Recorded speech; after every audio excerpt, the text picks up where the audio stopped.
વાયરના મિત્રો આપણો હાલ સુંદર આગળના ગીતોમાં તમે આગેવાની આપી રહ્યા છો. યહોવા મુજે તેરી જરૂરત તો ખૂબ જરૂરત. અને આપણા દરેકના માટે એ ઈશ્વર જરૂર છે. ઈશ્વર આ વચનો તરફ જઈએ, પ્રાર્થનામાં જોડાઈએ, પ્રાર્થના કરીએ. અમારા પ્રભુ, તમારું વચન પવિત્ર છે, કેમ કે તમે પોતે પવિત્ર છો.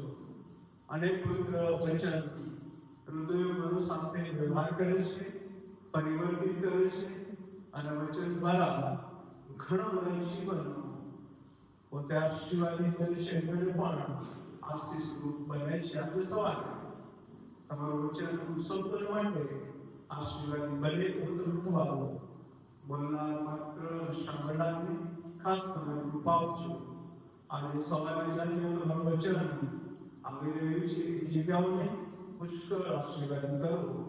પ્રભુ ઈશ્વરના નામમાં મારી પ્રાર્થના સાંભળી સ્વીકાર કરો. આમેન. Good morning. જય મસીહ. ઈશ્વરના આભાર માનીએ. ભારે ઠંડી વચ્ચે પણ પ્રભુના ઘરમાં પ્રભુ ભજન કરવા માટે ઈશ્વર આપણને લઈ આવ્યા અને સાથે મળીને આપણે પ્રભુ ભજન કરી રહ્યા છે. સંગતનો આનંદ આશીર્વાદ પ્રાપ્ત કરી રહ્યા છે. યુથ વાયર માટે પણ આભાર માનીએ છીએ.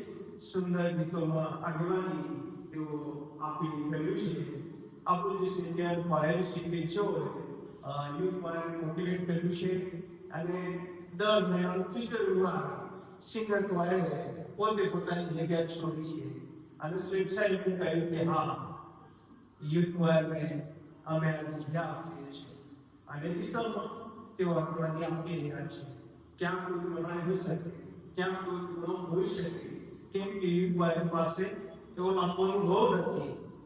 બધાનું છે, પણ આપણે સિનિયર વાયર, મહિલા આગેવાનો અને યુથ તરીકે યુથની સાથે આપણે વધારીએ, તેમનું ઉત્તેજન આપીએ, તૈયાર કરીએ. પાંચ તરીકે એક કમી સિનિયર વાયર અને યુથ વાયર હું જે મહેસૂસ કરું છું, તમે મહેસૂસ કરતા હશે, એ તો એ મેલ વોઇસ પહોંચો, મેલ વોઇસ પહોંચો અને ફરીથી કહેવાનું એવા મિત્રો લેવો, એવા માળાઓ કે ઈશ્વરે તમને ગાવાનું સુદાન આપ્યું. વેલકમ. આવો અને પ્રભુના મહિમા સારું તમે ઉપયોગી બનો. પ્રભુના વચન તરફ આપણે જઈએ.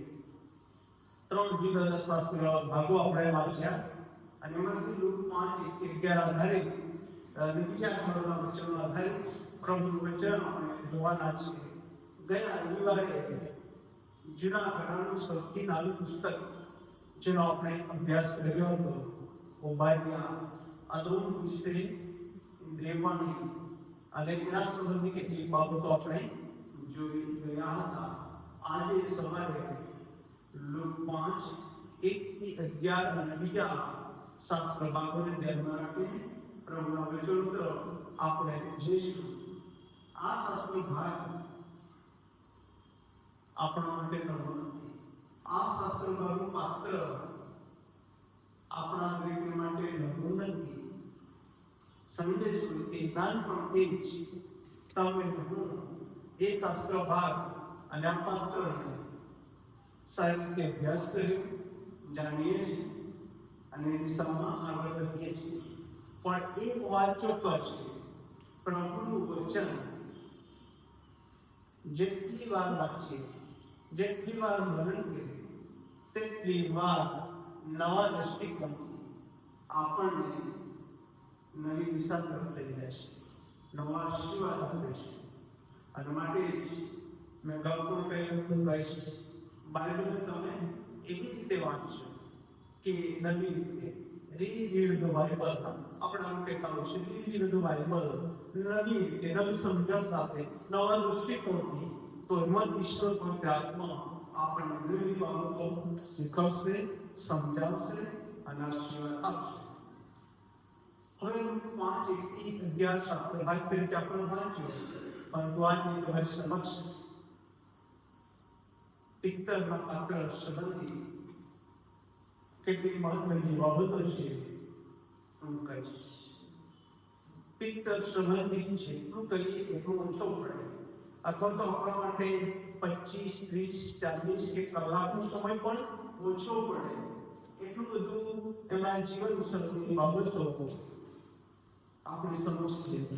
એમાં કેટલીક મહત્વની જે બાબતો છે તમારી સમક્ષ મૂકીશ. સિમોનનું ગ્રીક નામ સાયમન, જેનો અર્થ સાંભળો, અને તે પોતે યોનાનો દીકરો હતો.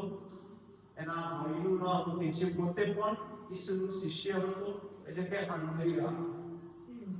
પિત્તરના નામનો અર્થ પથ્થર કે ખડક થાય છે. અરામીક જે ભાષા છે એમાં કેફા, આપણે કહીએ છીએ ખડક, રોક, આરસી રોક તરીકે આપણે જાણીએ છીએ. પ્રભુ શ્રી કૃષ્ણના 12 શિષ્યોમાં પિત્તર અને અંદ્રિયા યોનાના બંને જે દીકરાઓ હતા એ શિષ્યગણમાં સામેલ હતા. જેવી રીતે જબ્દીના બંને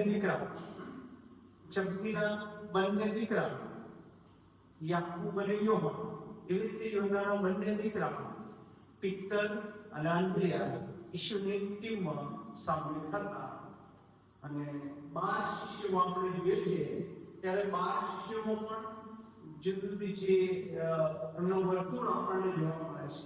અને એમાં ખાસ કરીને પિત્તર, યોહાન અને યાકૂબ અવારનવાર જુદી રીતે પ્રભુ શ્રી કૃષ્ણની સાથે આપણને જોવા મળે છે.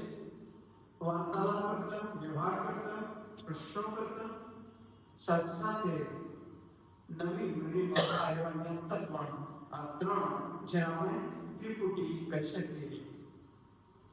સિમોન સંબંધી બાઇબલનું નોંધ નથી, પરંતુ અભ્યાસ કરવાનો નહોતો. પિત્તરનો જન્મ આશ્રય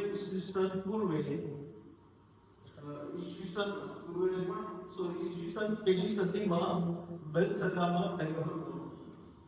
અને આ શહેર રોમન સામ્રાજ્યની હુકુમતમાં આવતો હતો.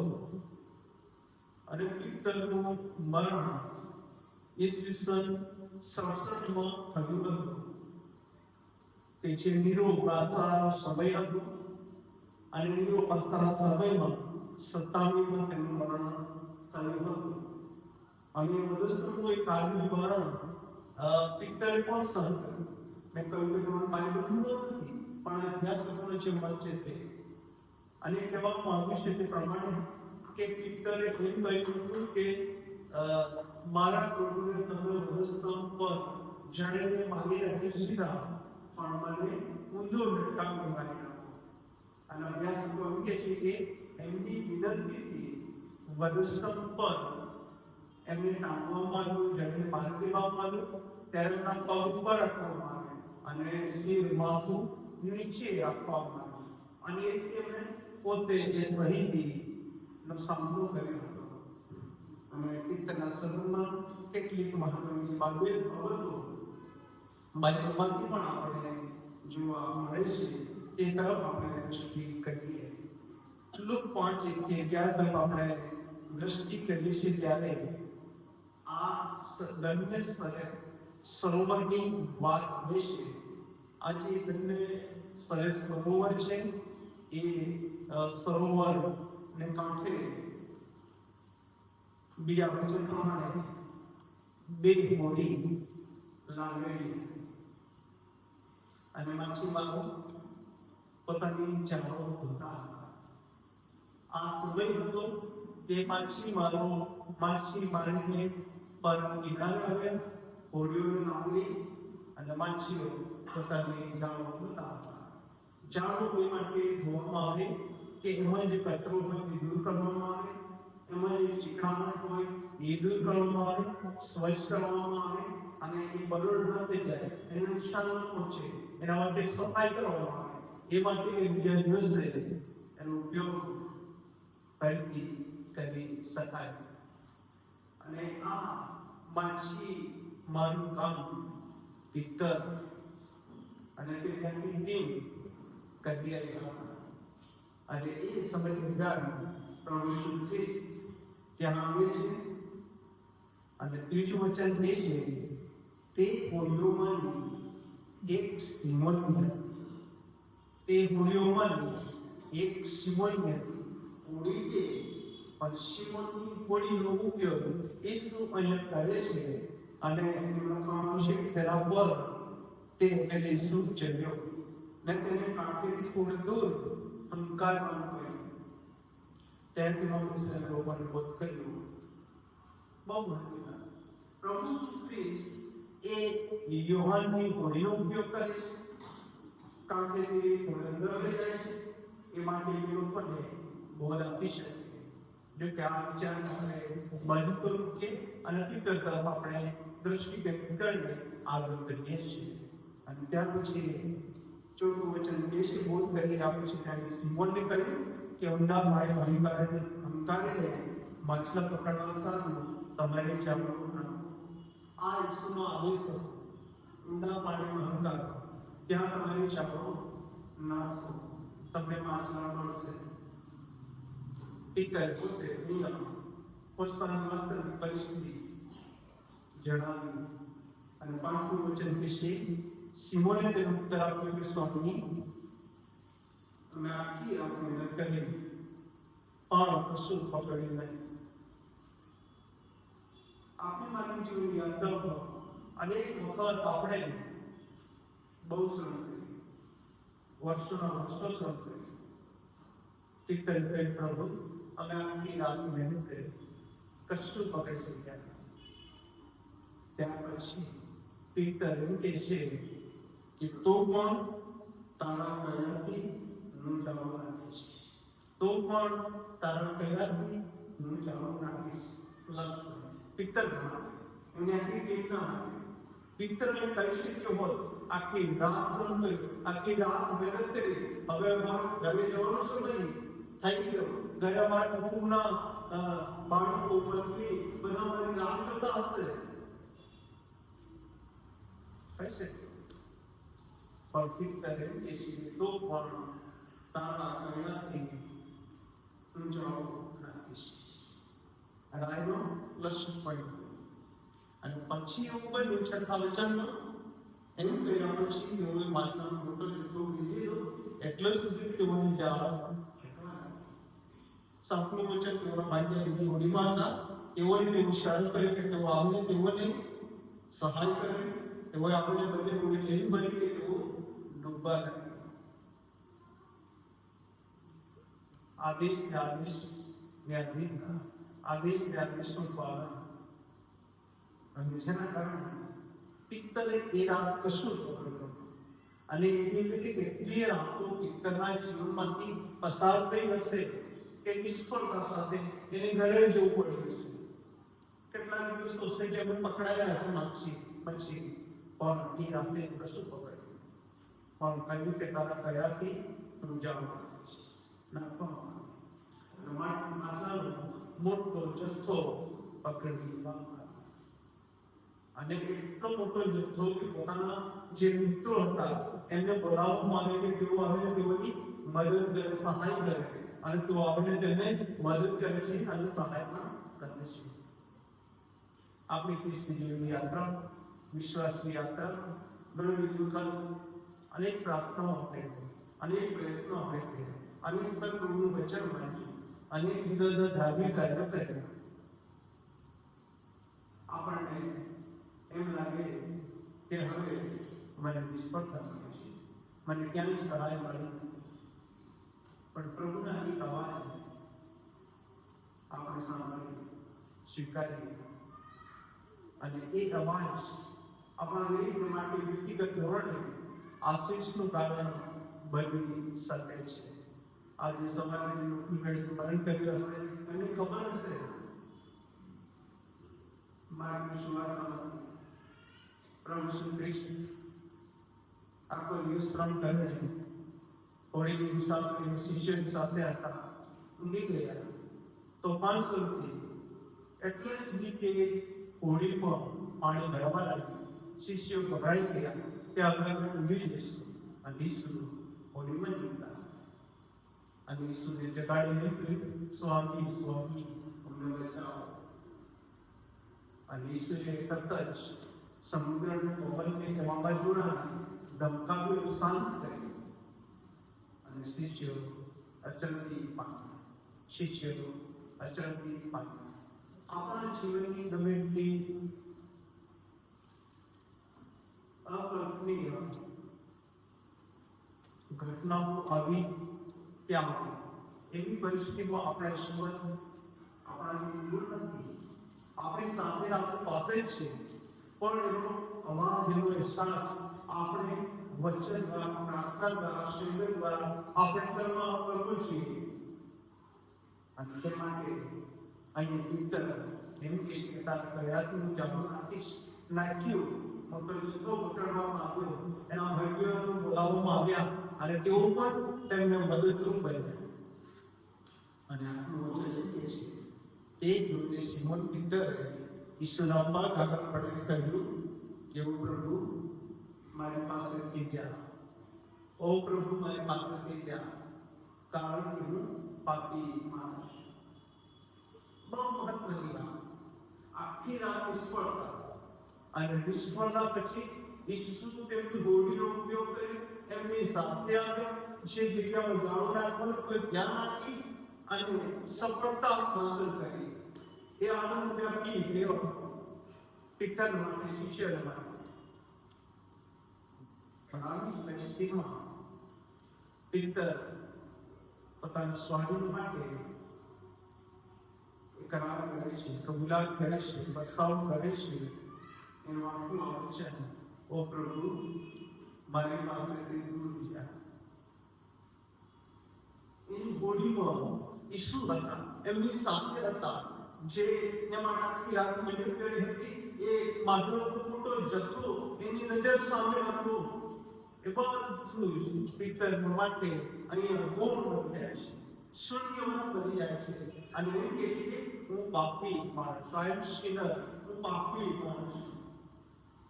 અને જ્યાં તે વ્યક્તિ પોતાનો પદ, હોદ્દો કે હોદ્દો કે પોતાની પ્રોપર્ટી ગમે તેટલું હોય એને બાજુ પર મૂકે, એ ડગલાની બાજુ પર મૂકે અને કહે કે પ્રભુ, પાપી છું, મારા પર દયા કરો. અને ત્યારે જ ઈશ્વર એના જીવનમાં અદ્ભુત કામ કરે છે. અને પ્રભુ ઈસુ ખ્રિસ્ત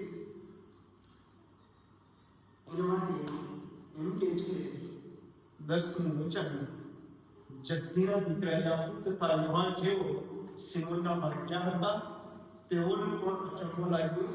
ઈસુએ સિમોનને કહ્યું, ભીમાં હવેથી તું માણસો પકડનાર થશે. હવેથી તું માણસો પકડનાર થશે. જ્યારે આપણે ઈશ્વરની આધીનતા સ્વીકારીએ છીએ ત્યારે ઈશ્વર આપણને જેવા છે તેવા જ સ્વીકારે છે, જેવા છે તેવા જ આપણને માફ કરે છે. અને જેવા છે તેવા જ એ ઈશ્વર આપણા માટે ભવિષ્યની મોટી રૂપરેખા તૈયાર કરે અને તરફ દોરે છે. અને પિત્તર માટે કહેવામાં આવ્યું કે હવેથી તું માણસો પકડનાર થશે. અત્યાર સુધી તે માછલા પકડે છે. આજે રાત્રે કશું પકડ્યું નહોતું, પરંતુ મેં કહ્યું કે જાળો નાખી અને બહુ મોટો જથ્થો હાંસલ કર્યો. હવે તું ગણને સર્વમાં મને પણ જગતમાં, સંસારરૂપી જગતમાં અનેક માણસો જે નાશમાં છે એમને તું પકડીશ અને મારી પાસે લાવીશ. 11મું વચન કહે છે, હોડીઓ બે માંડ્યા પછી તેઓ બધું મૂકીને તેની પાછળ પોતાની હોડી, પોતાની જાળો અને પોતાનું સર્વસ્વ એ બધું બાજુ પર મૂકીને ઈસુના તેડાને આધીન થયા. ઈસુનું તેડું વ્યક્તિઓને વિવિધ રૂપે ઈશ્વર આપે છે. તેવું એમ કહે છે ત્યારે આપણા મગજમાં મોટે ભાગે એવો ખ્યાલ આવે છે કે સેવાનું પૂર્ણ સમય, એ સેવાનું પૂર્ણ સમય તેડું એ પણ છે, એ અલગ છે. પરંતુ દરેક વિશ્વાસને ઈશ્વર ખાસ પ્રકારનું તેડું આપે છે. અને તેના પ્રત્યે જ્યારે આધીનતા આપણે સ્વીકારીએ છીએ ત્યારે ઈશ્વર આપણને ચોક્કસ રીતે જુદી જુદી જગ્યાએ મંડીમાં તેના પ્રત્યેની આધીનતા એ આપણા ઈશ્વરનું વિમલકારી બનાવે છે. પિત્તરનું કહેવું અહીંયા આપણે વિશે તેરાસમાંથી ઘણું કદાચ કહી શકીએ, પરંતુ બીજી બાબત તરફ આપણે દ્રષ્ટિ કરીએ. પિત્તર તેડાની આધીનતા સ્વીકારે છે, ઈશ્વરની સાથે જોડાઈ જાય છે, ઈશ્વરી સેવામાં સામે થઈ જાય છે, પરંતુ જુદા જુદા એવા સમયો સ્થળો એમના જીવનમાં ઈસુ સાથે આવ્યા કે જ્યાં તેઓ ઈસુ સાથે એકાંત પણ કરે છે, એકાંત ગાળતો પોતાનો એકરાર પણ જુદી જુદી રીતે પિત્તર કરે છે. એવી કેટલીક ઘટનાઓ આપણે જોઈ. લુકની સુવાર્તા 9મો અધ્યાય 18 થી 21 વચન. લુક 9 18 થી 21. અને ત્યાં આપણે જોઈએ છીએ તે એકાંતમાં પ્રાર્થના કરતો હતો. ત્યારે તેના શિષ્યો તેની સાથે હતા. તેમણે તેઓને પૂછ્યું કે હું કોણ છું તે વિશે લોકો શું કહે છે? તેઓ તેનો ઉત્તર આપ્યો કે યોહાન બાપ્તિસ્ત, પણ કેટલાક કહે છે કે એલિયા, બીજા કહે છે પુરાતન પ્રવક્તામાંનો એક પાછો ઉઠ્યો છે. તેમણે તેઓને પૂછ્યું કે પણ હું કોણ છું તે વિશે તમે શું કહો છો? પિત્તરે ઉત્તર આપ્યો કે દેવનો ખ્રિસ્ત. પિત્તરે ઉત્તર આપ્યો કે દેવનો ખ્રિસ્ત. માથી 16:23, માર્ક 8:27-21 પણ તમે આ પ્રસંગને જોઈ શકો છો. ત્રણ સુવાર્તિકોએ આ પ્રસંગને ટાંક્યો છે. કાઇસરિયા ફિલિપ્પીનો આ પ્રસંગ છે કે જ્યાં ઈસુ પોતાના શિષ્યને એકાંતમાં લે છે. એકાંતમાં લઈને તેઓની સાથે વાર્તાલાપ કરવા માંગે છે. અને મારા સંબંધી તેઓના કેવા થયા છે એ ઈસુ જાણવા માંગે છે. અને પહેલો પ્રશ્ન ઈસુ કહે છે, મારા માટે લોકો શું કહે છે? પછી બીજો પ્રશ્ન, મારા માટે તમે શું કહો છો? અને પિત્તર પોતે ઇકરાર કરીને કહે છે, તમે દેવના ખ્રિસ્ત. અને બીજી સુવાર્તામાં જોઈએ છે, તમે મારા પ્રભુ અને મારા દેવ, મારા પ્રભુ અને મારા દેવ. અંગત એવું નથી કહેતા કે આપણે જે બહારની ટીમ છે અથવા અમારી આ કોણની ટીમ છે, અમારા ઈશ્વર, પણ વ્યક્તિગત એકરા એ પિત્તર માટે ખૂબ મહત્વનો હતો. આપણા દરેકના માટે પણ આ મહત્વનું છે.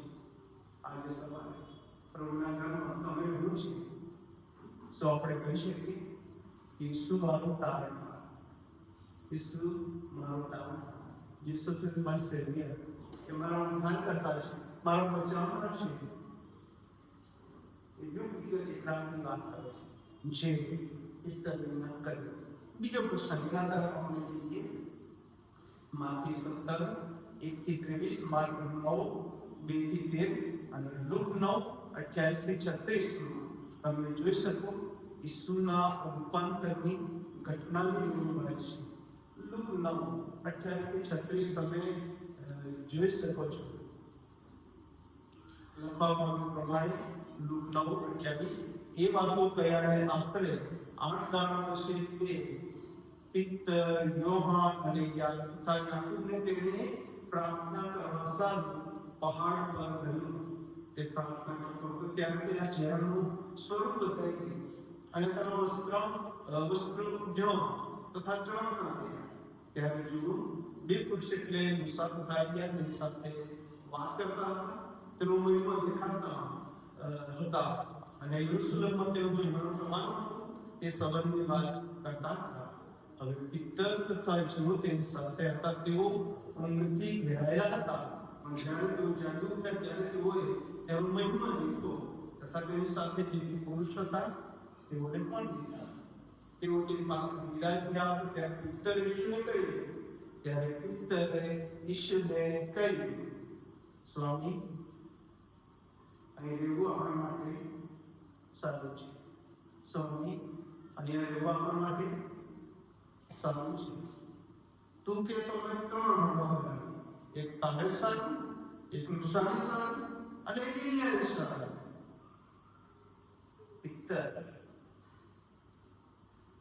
નો પાઠ ઈસુ અને તે લાગ્યોનો સાથે માતા અનુભવ નિહાળા પછી ઇતર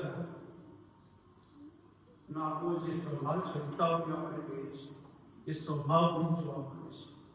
અને આ તોનો છેલ્લો ભાગ છે કે પિત્તર શું કહ્યો હતો તે સમજતો એમ પછી પણ ત્રણ આપણે એ બહુ સારું છે. દુનિયાને જે જામ મોબાઈલ ને બધું પર આ પાડ બહુ સારું છે, એ બહુ સારું છે. અને ત્રણ બચ્ચા એવું કે છે કે પોતે બોલતો હતો બે એ સમજતો નહોતો. 34 છે તે બોલતો હતો એટલામાં વાંધો આવ્યો અને તેને તે ઉપર છાલે કરી તે વાળવાનો પેટા ત્યારે તેઓ દીધા વાળણામાંથી એની વાણી થઈ કે આ મારો દીકરો છે, મારો પસંદ કર્યો તેનો સાંભળો. તે વાણી ત્યાં પછી શ્રીફળો દેખાયું, તેઓ છાંગડાવ્યા અને તેઓ જે હતું તે મારું કઈ પણ તે દિવસો કોઈ નહીં. પહાડ અને રૂપાંતર પહાડ એનો અનુભવ પિત્તર યોહાન યાકૂબ કરે છે. અને પિત્તર એમ કે છે સ્વામી ત્રણ માંડવા બનાવીએ. ઘણી વખત આપણે પણ વિશ્વાસની યાત્રામાં આગળ વધીએ છીએ ત્યારે ક્યાંક આવો ઉતાવળ બની જતા ઉતાવળ નિર્ણય લેવાનું મન થઈ જતું હોય છે. પણ ઈશ્વરની ઈચ્છા શોધવી જાણવી તે પ્રમાણે કરવું એ બહુ મહત્વનું છે. વાણી તે કામ કરવાનું છે.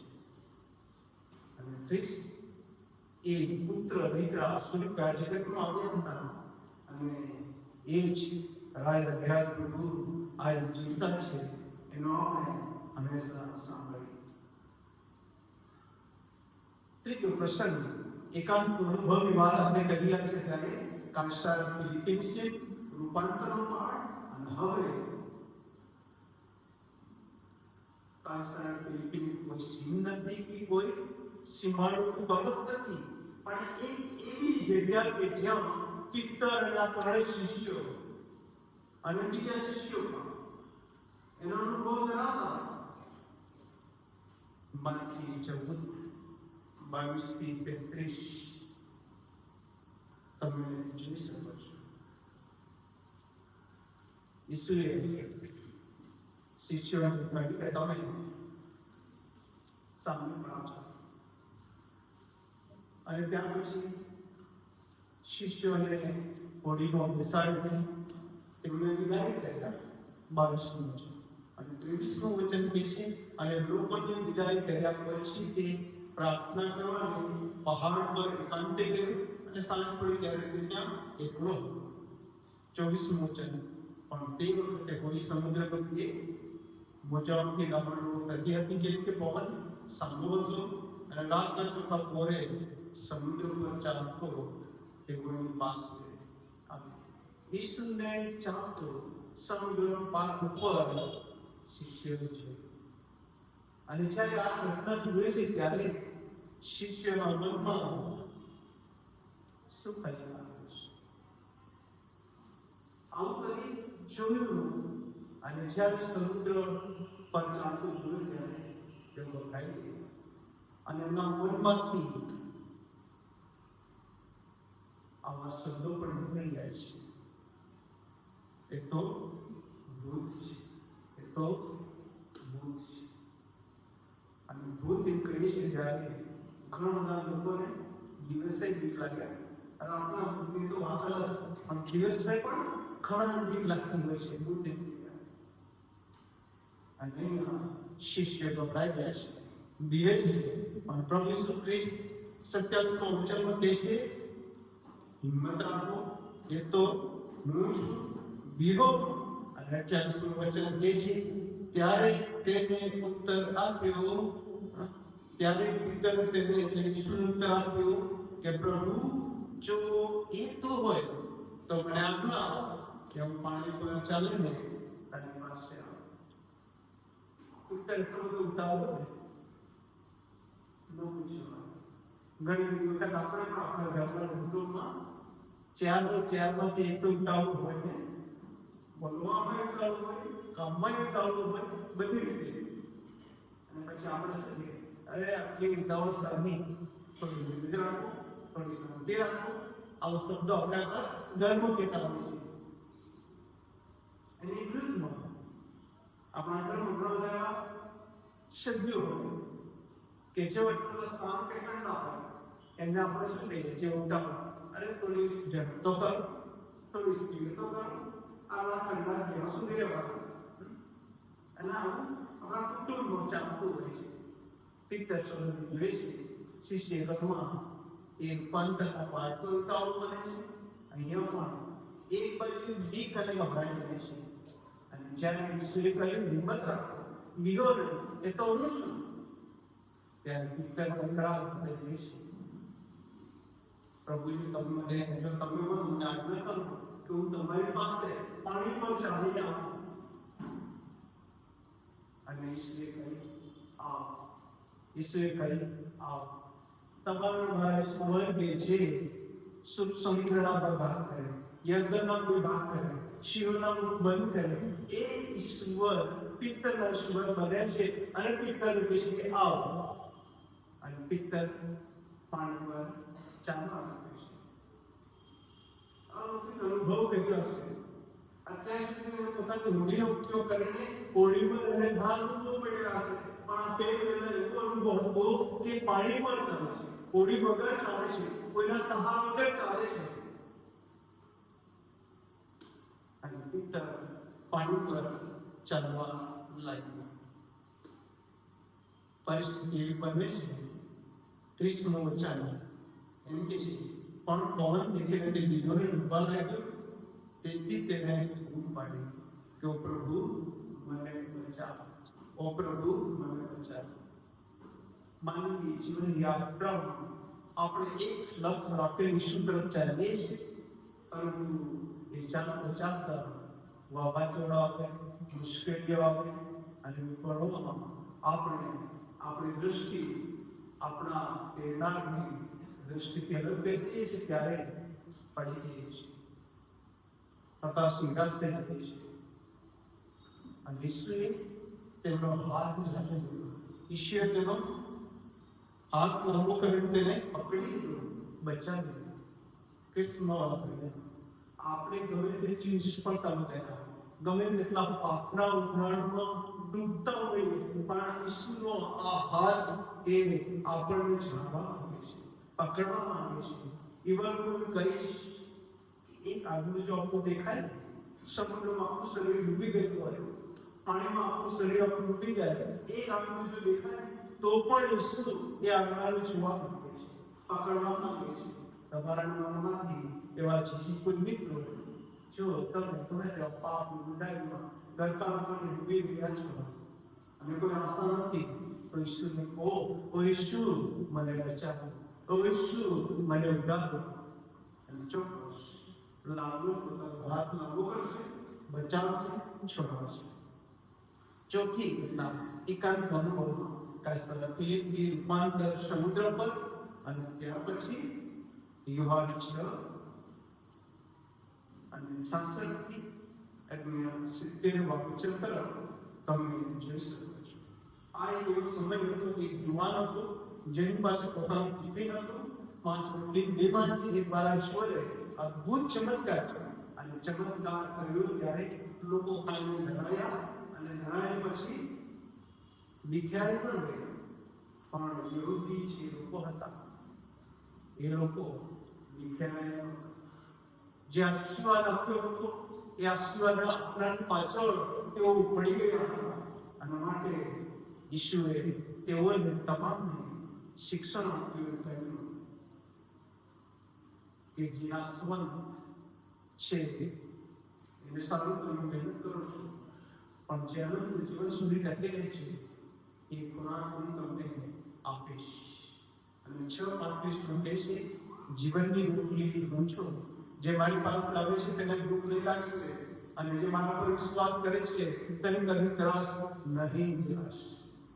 જે મારી પાસે આવે છે તેને ભૂખ લાગશે, મારા પર વિશ્વાસ કરે છે તેને તરસ લાગશે. અને યહૂદી પ્રભુ ઈસુ ખ્રિસ્ત પર જુદા જુદા પ્રકારના આક્ષેપ મૂકતા હતા. અને જ્યારે ઈસુ એમ કહે છે 55મા વચનમાં, કેમ કે મારું માંસ ખરેખર ખાવાનું છે અને મારું લોહી ખરેખર પીવાનું છે.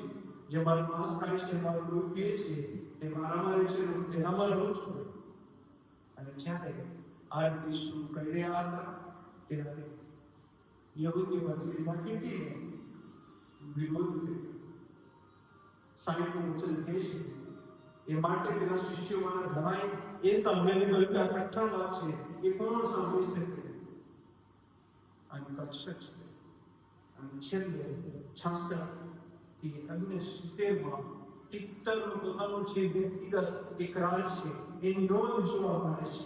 અને 66મું વચન યુવાન 6:66 આ સાંભળીને તેના શિષ્યોમાંના ઘણા પાછા જઈને ત્યાર પછી તેની એટલે ઈસુની સાથે ચાલ્યા નહીં.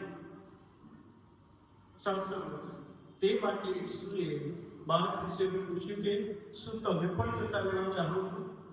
શિમોન પિત્તરે ઉત્તર આપ્યો કે પ્રભુ અમે કોની પાસે જઈએ? પ્રભુ અમે કોની પાસે જઈએ? અનંત જીવનની વાતો તો તારી પાસે. અમે વિશ્વાસ કર્યો છે અને અમે જાણીએ છીએ કે દેવનો પુત્ર તે તું જ છે. અનંત જીવનની વાતો તારી પાસે છે. દેવનો પુત્ર તમે જ છો. અમે કોની પાસે જઈએ? પિત્તરનો મહત્વનો વ્યક્તિગત એક રાજ છે એ અહીંયા આ પ્રસંગમાં જોવા મળે છે. એક બાજુ 5000 કરતા લોકો જમી ઉઠ્યા, બીજી બાજુ યહૂદી જે લોકો હતા એમણે વિરોધ કર્યો અને કેટલાક લોકો ઈસુનો આ સાંભળીને એક પછી દુનિયા ચાલે.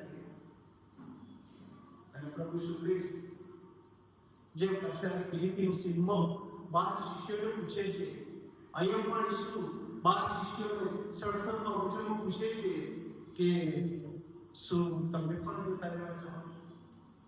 અને પિત્તર કહે છે ના, નહીં, અનંત જીવન તમે છો, અનંત જીવન તમારામાં છે. તમે જ ઈશ્વર છો. અમે તમારી સાથે જ રહેવાના. દેવનો પવિત્ર દેહ તું છે. અને માટે એ પિત્તરને આપણે જોઈએ છે કે યુકેશન આપણે જોઈશું શરૂઆતની ઘડી ઘણું સ્ટેટમેન્ટ અને આ રીતે પિત્તરનો આપણો મહત્વને કરાવે. બીજા જુદા જુદા પ્રશ્નોની વાત પણ આવે છે. બહુ ઝડપથી કઈ પૂરું કરીશ. શાસ્ત્ર નામ કરાશ યોહાન 13:6-10 ઘરે જઈને તમે જોઈ શકો છો. પગ ધોવાની ક્રિયાની વાત ત્યાં આવે છે. પ્રભુ ઈસુ ખ્રિસ્ત પોતાના શિષ્યના સંગતમાં એક પછી પગ ધોવે છે. પિત્તરની પાસે આવે છે અને પિત્તર ના પાડે છે, પ્રભુ શું તમે મારા પગ ધોવો છો? મારા પગ ધોવા દઈશ. પછી પ્રભુ ઈસુ ખ્રિસ્ત પિત્તરને કહે છે, જો તું તારા પગ મને ધોવા દઈ દે તો તારી સાથે મારો કોઈ વ્યવહાર નથી, કોઈ લાભાર નથી, કોઈ સંબંધ રહેશે નથી. આજથી આ સંબંધ કરવો થઈ જશે. અને પિત્તરને કહે પ્રભુ કે મારા પગ નહીં, મારું માથું કાઢો. ઈસુ તે જે લાવ્યો છે તે સુધે છે. બહાર જવાની જે ક્રિયાની વાત આવે છે. અને અહીં પણ આપણે જોઈ શકીએ પિત્તર એમ કહે છે કે પ્રભુ મને પૂરો ધો, મને પૂરો નહીં, કેવળ મારા પગ નહીં, આ ઉતાવળે સ્વભાવ પણ એ કહે છે કે મારું માથું ધો, મારું પૂરું શરીર ધો, મારા પગે ધો, મને પૂરો ધો. પિત્તર નો આ ઇકરાર મેળવ્યું ઘર આપણું સૌને અચંબિત બનાવી શકે છે. છેલ્લી બાબત એકાંત અનુભવ ઇકરાર સંબંધી જોઈએ છે તો માથી 36-46 જોઈ શકો છો. અને આ જે પ્રાર્થના છે ને સમગ્ર વિશ્વની અને મંડળીના ઇતિહાસ અને પ્રભુ ઈસુ ખ્રિસ્તના પોતાના અંગત જીવનમાંથી સૌથી મોટી ઉચ્ચ કોટીની પ્રાર્થના છે. બલિદાનની પ્રાર્થના છે. ગેથસેમાની વાડી પિત્તર યોહાન યાકૂબને લઈને જાય છે અને કહેવામાં આવ્યું છે કે તમે ક્યાં હો ત્યાં મને પ્રાર્થના કરો. પણ એક પછી શિષ્યો ઊંઘે છે. ઈસુ એક વાર આવે, 2 વાર આવે, 3 વાર, અને ઈસુ કહે છે કે હવે ઊંઘ્યા કરો, હવે આરામ કરો, ઊંઘ્યા કરો. માણસનો દીકરો પરસવાદી કરાવે છે. અને આ રીતે જુદા જુદા પ્રસંગોમાં પિત્તર અને તેમને આખી ટીમ ઈસુની સાથે હોય છે. કાયસા ફિલિપીની વાત હોય, રૂપાંતરનો પાઠ હોય, ધર્મની સદસ્ય સરોવરની વાત હોય, કે પછી ઈસુ પોતે સમુદ્ર પર ચાલતા આવતા હોય, 5000ને જમાડે છે, ત્યાર પછીનો વિવાદ હોય, કે ગેસેમાની વાત. પિત્તરનો એતરાજ ઈસુ માટે બહુ અગત્યનો, મહત્વનો આપણને જોવા મળે છે. એના પછી એના જીવનની સૌથી નબળી કડી આવી છે, જે તમારા જીવનમાં પણ ક્યાંક કોઈ સમય ભાગ ભજવે છે. અને તો એ છે કે પિત્તર ઈસુનો કરેલો નકાર, તેઓ તેના પ્રત્યેની આધીનતા અને એકાંતનો અનુભવ કરે છે. પણ એક એવો સમય આવે છે કે ઈસુની સાથે 3 વર્ષ સુધી બાઇબલ સ્ટડી કરે, બાઇબલ કોલેજ કરે, સાથે રહેશે, બધા જ અનુભવ પ્રાપ્ત કરે છે. તેમ છતાં પિત્તર 3 વખત ઈસુનો નકાર કરે છે.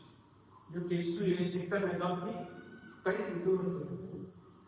અને એટલા માટે તમારે અગાઉ પ્રશ્ન મૂકી શકું, શાસ્ત્ર ભાગ આપણે કાઢતા નથી. નકારી માર્કથી 26:31-35, માર્ક 14:27-31, અને એ પ્રમાણે પિત્તર ઈસુનો નકાર કરે છે. માર્કથી 26:19-55, માર્ક 14:66-72, લૂક 22:14-62, અને યોહાન 15:18-25. હવે પિત્તરના બીજા જુદા જુદા અનુભવો સુવાર્થિક રીતે રજૂ કર્યા, પણ પિત્તરના નકારની આખી વાત જ્યારે સુવાર્થિકોએ દૂર કરી છે, જ્યારે સુવાર્થિક પિત્તરના નકારની નોંધ કરી છે, કે જે આપણને જોવા મળે છે. પિત્તર એવું કહે છે કે ભાઈને તમે શું કરશો મને ખબર નથી. બીજી ઠેકાણ કહે છે હું તેને ઓળખતો નથી,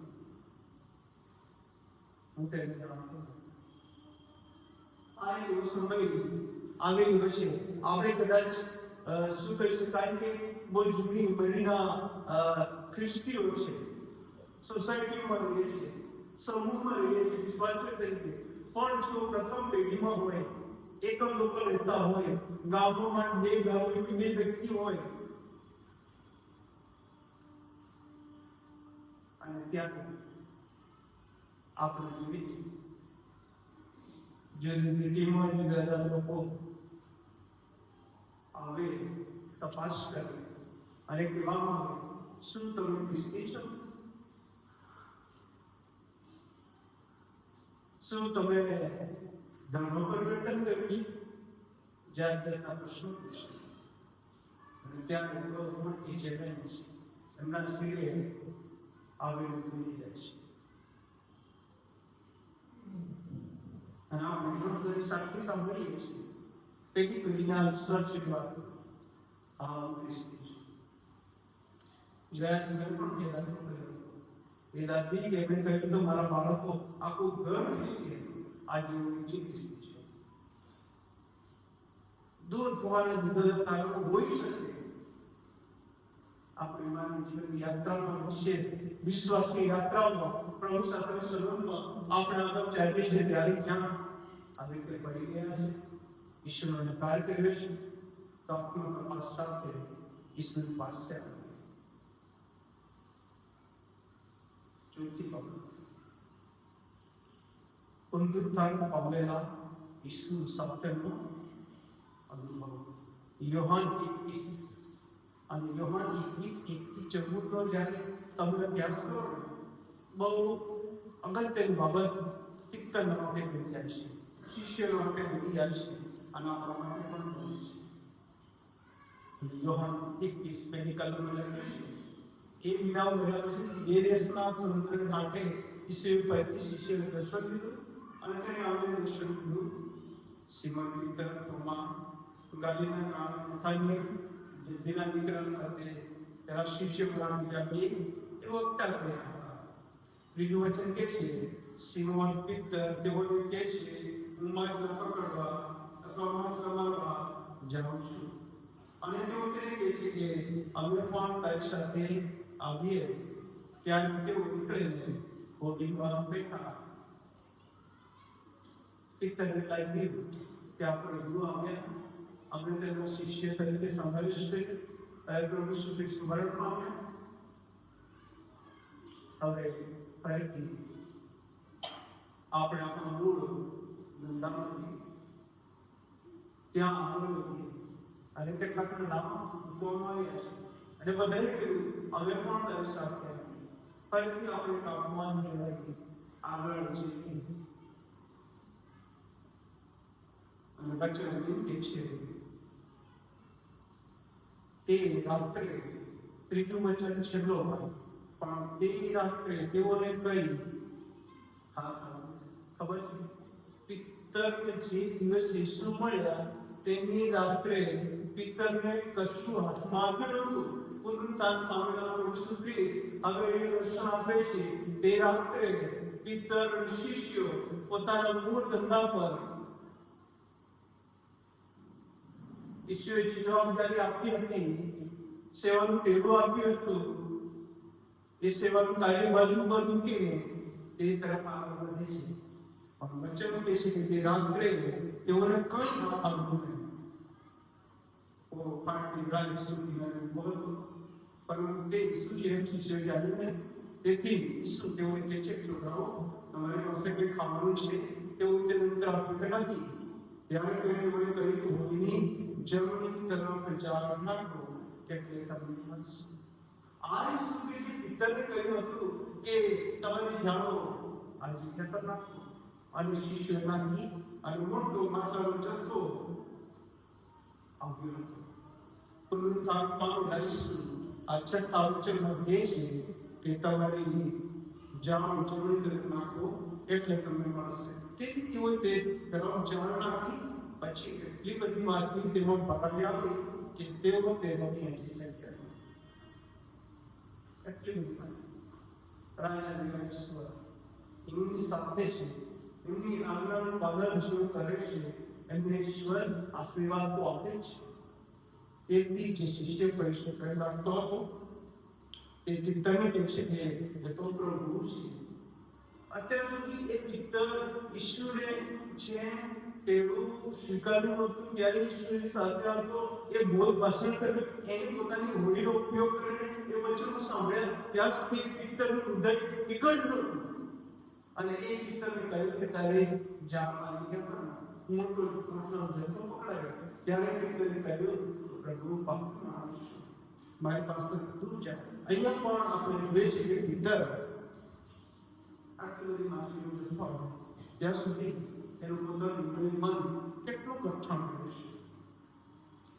પણ કહેવામાં આવ્યું એ તો પ્રભુ છે, એ તો ઈસુ છે, એ તો પ્રભુ છે. અને આપણે જોઈએ છીએ પિત્તર નું રિએક્શન કેવું આવે છે. જ્યારે સિમોન પિત્તર સાંભળ્યું કે એ તો પ્રભુ છે ત્યારે તેણે પોતાનો ડગલો ફેરવ્યો, કેમ કે તે ગળ હતો અને સમુદ્રમાં કૂદી પડ્યો. ખબર પડી આ તો ઈસુ છે કે જેને મને તેડ્યા હતા. અને સ્વાભાવિક છે માછીમાં મોટે ભાગે બધા કપડે પહેરતા નથી, શરીર ઉપરના ભાગ ઉગાડા જ રહેશે અને પોતાનો ડગલો પહેર્યો અને સમુદ્રમાં એક વાર પિત્તર ઈશ્વરે કહ્યું કે તું સમુદ્રમાં આવ અને પિત્તર પાણી પર ચાલ્યો. હવે ઈશ્વરે કહ્યું નહોતું કે તું પાણી પર આવ, એ પોતે એ સમુદ્રમાં કૂદી પડે. પિત્તરને ખબર છે હું પડીશ, કૂદી પડીશ, પણ મારા સ્વામી મારા પ્રભુ મારો વાંચાશે, મને બચાવશે. કઈ પણ વાતનું ઉપાય કહે સમુદ્રમાં એમનું મૃત્યુ પડે છે. સમૃદ્ધિ સાથે એ બુદ્ધિ પડે છે, પોતાની જાતને શૂન્ય બનાવી દે છે. અને આઠમું વચન એ છે, પણ બીજા શિષ્ય હોળીમાં રહીને માર્ગરેટ બનાવી જાત ખેતતા આવ્યા, કેમ કે તેઓ કિનારેથી આવતા નહીં, પણ આશરે 200 હાથ છેટે હતા. તેઓ કિનારે ત્યારે તેઓએ ગોળાનું દેતા તેના પર ઉકેલી માછલી તરફી દીધા. ઈસુ તેઓને કહે છે કે આશરે પકડી માછલી હાથ ઉડી લાવો. 11મું વચન એ છે કે સિમોન પીટર હોડી પર ચડીને 153 નાની મોટી માછલીઓથી ભરાયેલી જાળ ખેંચી લાવી. એ જો કેટલી બધી માછલી હતી તો પણ જાળ ફાટી. પુનરુત્થાન પામેલા ઈશ્વર ફરીથી દર્શન આપે છે, આ અનુભવ આપે છે. અને પુનરુત્થાન પામેલા ઈશ્વર જુદી રીતે અહેસાસ અનુભવ કરાવે છે. યોહાન 21:15 આગળ તમે જોઈ શકો છો. એ પિત્તર ઈસુનો 3 વખત નકાર કર્યો. એ પિત્તરને હવે ઈસુ પાર કરવા માંગતા હતા.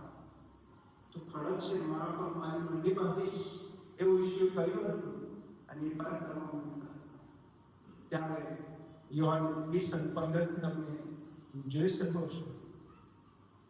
અને પછી એમ કે છે, સિમોન પીટર, યોહાનનો દીકરા સિમોન, શું તું મારા ઉપર એવો ન કરતા વધારે પ્રેમ રાખીશ? બીજી વાર કહે છે કે યોહાનના દીકરા સિમોન, શું તું મારા ઉપર પ્રેમ રાખે છે? ત્રીજી વાર ઈસુ કહે છે, યોહાનના દીકરા સિમોન, શું તું મારા ઉપર પ્રેમ રાખે છે?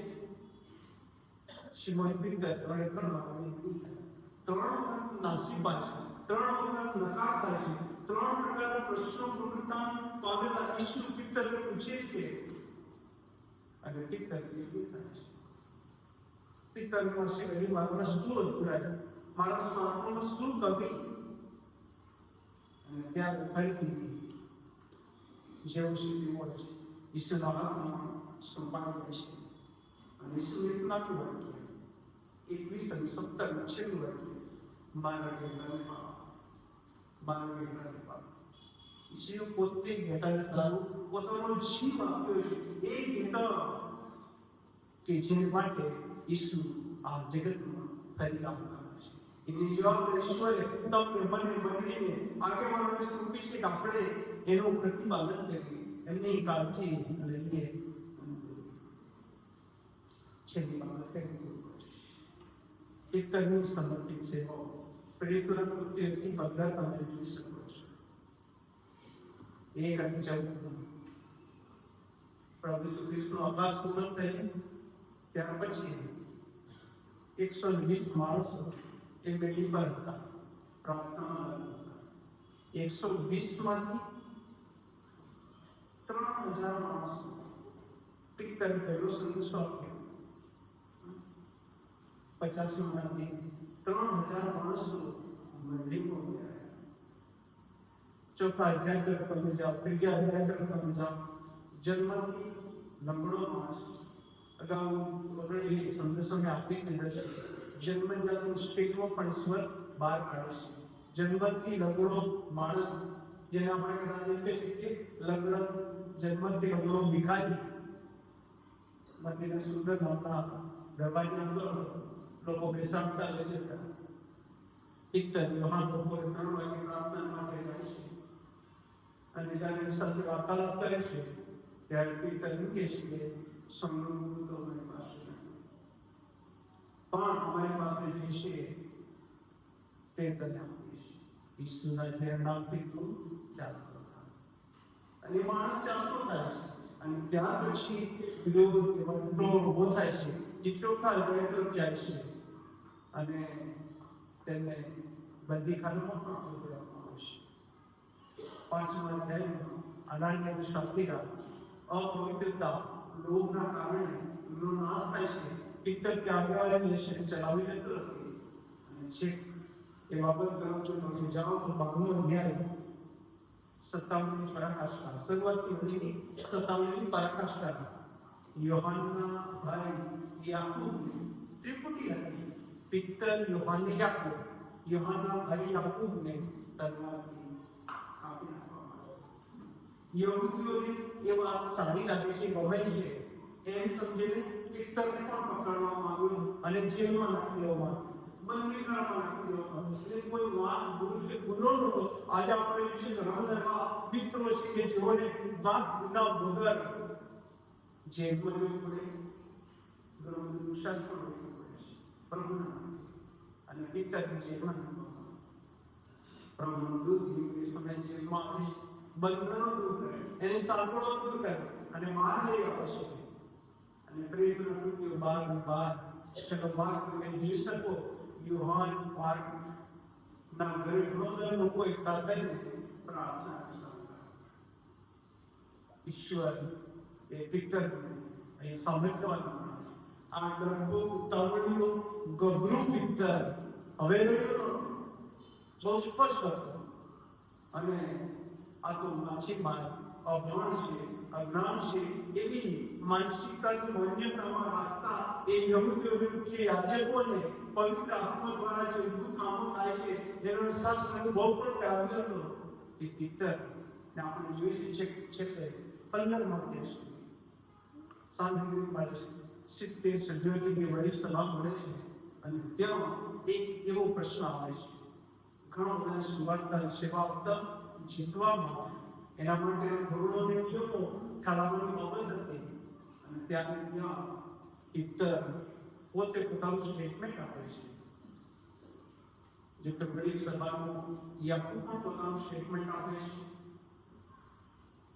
પાઉલ અને બારનાબાસે જે સેવાઓ આપી અને ઘણા બધા વિશ્વાસના લોકો મડ્યમ ઉમેરાય અને યહૂદી નિયમ ભંગ થાય, યહૂદ જે પ્રણાલિકા છે એને અસર પહોંચે એવી માન્યતા હતી. અને તે માટે પિત્તર આગળ છે. ભાઈઓ આપણે તે યાદ કરીએ છે, આપણે તારણનો અનુભવ કર્યો તે એ લોકોએ પણ તારણનો અનુભવ કર્યો છે. અને માટે ચોક્કસ આપણે નમૂન ઠરાવ્યું વિચાર ગુંગળાવી મારે મૂર્તિ પૂજાથી વગેરે વગેરેથી તેઓ દૂર રહે. અને તેમાં પણ મંદિરમાં આપણે સ્વીકારીએ, સ્થાન આપીએ અને તેમની સાથે આજે આપણી પેઢીમાં એવા ઘણા બધા મિત્રોને વિશ્વાસ આપે આપણું વર્ણન વ્યવહાર કર્યો છે. ભલે આપણે 5 પેઢી, 4 પેઢી, 3 પેઢી, 1 પેઢી રાખી ભલે તેઓ શરૂઆત કરી રહ્યા છે, તેઓ માટે આપણે શું કરીએ? તેઓ આપણે ઉત્તેજન આપીએ. ચર્ચ પછી મળે છે ત્યારે એમની સાથે વાત કરીએ, ક્યાંથી આવે શું તકલીફ છે એમને આપણે ખબર અંતર લઈએ અને જરૂર કરીશું તો એવા મિત્રો તમે સુંદર તમારા શબ્દો દ્વારા હિંમત અને સુંદર મૂર્તિ આપશો. અને આજ પિત્તર પ્રેતનું મૃત્યુ છે આપણે માર્ગનું શું કહ્યું? બીજા કોઈ કિતાબ નથી, જેથી આપણું તારું થાય એવું બીજું કોઈ નામ આકાશ તળે માણસોમાં કોઈ નામ. અને એ ઈસુનું નામ આજે હૃદયો બદલે છે, જીવનો બદલે છે, આખા દેશો બદલે છે, વિસ્તારો બદલે છે, પ્રદેશો બદલે છે. કેમ કે ઈસુનું નામ એ હિતાનું સર્વ છે. એક સ્ટેટમેન્ટ કરી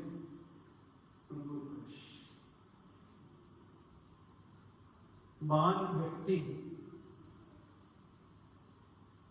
એ એમનાની મહાન પ્રતિમતા અથવા તો મહાન વ્યક્તિ મહાન કાર્યો એમના નથી કરી શકતા. તેઓ સમર્પિત થાય છે ત્યારે તેઓ મહાન કાર્યો કરી શકે છે. બાઇબલ તરફ આપણે જોઈએ છીએ ત્યારે ઇબ્રાહિમની વાત આવી, મિસરમાં યુસુફની વાત આવી અને વચનના પ્રદેશમાં યહોશુઆની વાત આવી અને છેક પિત્તર પાઉલની વાત આવી. સામાન્ય માણસો પણ અસામાન્ય કામો ઈશ્વરે તેઓની મારફતે કર્યા હતા અને ઈશ્વર એવી ઊંચાઈ તરફ લઈ ગયો કે તેમણે પણ તેની કલ્પના કરી ન હતી. ઈશ્વર તેના મહિમાનું કારણ બનાવે છે. વ્યક્તિનો હોદ્દો કે વ્યક્તિનું સ્ટેટસ એને મહાન બનાવતું નથી. વ્યક્તિનો હોદ્દો કે વ્યક્તિનું પદ કે વ્યક્તિનું ઉભો કે વ્યક્તિનું સ્ટેટસ એમને મહાન બનાવતું નથી, પણ સમર્પિત જીવનથી વ્યક્તિ સફળ બને છે.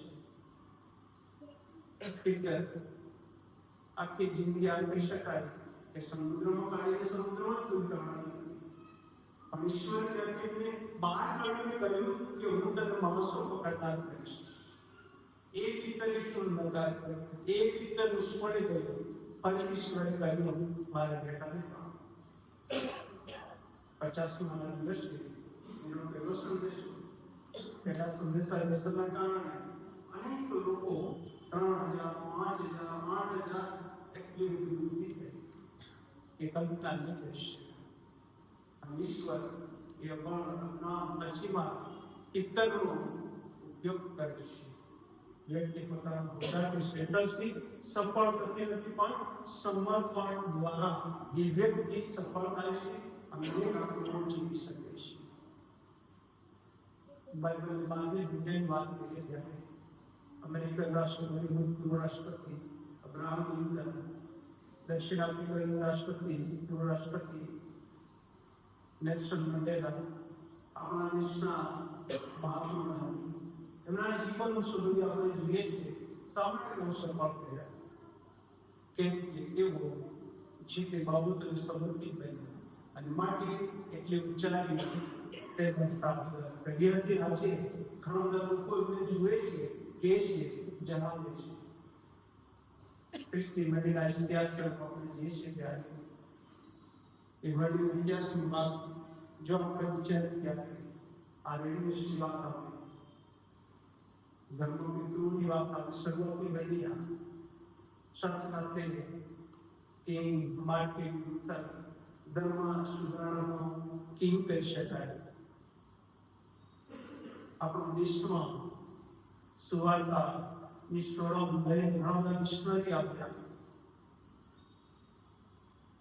અને એવા મિશનરીમાં આપણા મિશનરી આપણે વારંવાર યાદ કરીએ છીએ. એમના નામો આપણે બોલીએ છીએ અને એમાં વિલિયમ છે. એ બધા સામાન્ય હતા, પણ ઈશ્વરે તેમને ત્યારે ઉપયોગી બનાવ્યા કે જ્યારે તેઓ ખરા અર્થમાં સમર્પિત તમને હું આ જગતમાં છીએ. કાલે ક્યાં છે ખબર નહીં. ગઈકાલે જ્યારે મીટિંગમાં જતા હતા, વાત કરતા હતા, રાણીપુરમાં ભાઈ આગળ જે હિન્દુત્વ સત્તા આપવાના બાળકોને દેશ સેવા આપે અને અચાનક મને કશું થયું તેમાં તાત્પર્ય એટલું જ આવતીકાલે આપણું શું થશે પણ ઈશ્વરે આપણને ગુંડા જગતમાંથી સારા લોકો બનવા માટે આપણને જ્યારે ભેગા છે ત્યારે આપણે સમર્પિત પિત્તરનું જેમ કહીએ કબૂલાત કરી તો પ્રભુ હું બાપ્તિસ્મ અને ઈશ્વર કહે છે કે મારા બેટાને પામ અને ઈશ્વર સદા સર્વદા આપણી સાથે છે, આપણને આશીષ આપશે. વચનકાર પ્રભુ આપણને ભગવાન કરો. આપણે પ્રાર્થના જોડાઈએ, પ્રાર્થના કરીએ. પ્રભુ તમારા વચન માટે તમારો આભાર માનીએ છીએ. તમારા વચન બરાબર પિત્તરના જીવન માટે અમે તમારી સ્તુતિ કરીએ છીએ. પિત્તરને પ્રભુ તમે દેવ્યો તમારી સાથે રાખ્યું, તમારો અનુભવ કર્યો, યોગ્ય સમય નકાર પણ કર્યો, પરંતુ પુનરુત્થાનમાં અમારે ઈશ્વરને તમે ફરીથી તેની પાસે ગયા, તેની હોળીમાં ગયા, એ યાદ કરાવ્યું. પ્રભુજી મહત્વની જવાબદારી કરીશું તમારું પુનઃસ્થાપિત અને સર્વોપરી વધીમાં પ્રખર આગળ કર્યું. પ્રભુ આ જગતમાં તમારો પ્રભુ છે, તમારો સ્વીકાર કર્યા છતાં અમે ભય પડ્યા છે, તમે માફ કરો, અમને પુનઃસ્થાપિત કરો. અને મારા માટે તમારા જે દેશની હેતુ છે એ તમારું યોગનું કામ કરે એ માટે અમે સાથે સહાય કરજો. ઈસુ બરાબર પ્રણામમાં માંગીએ છીએ. આમીન. તમારા દિલનું દ્વાર જો ઈસુ ખટખટાવે. ભજન સંગ્રહમાં ગીત નંબર 355.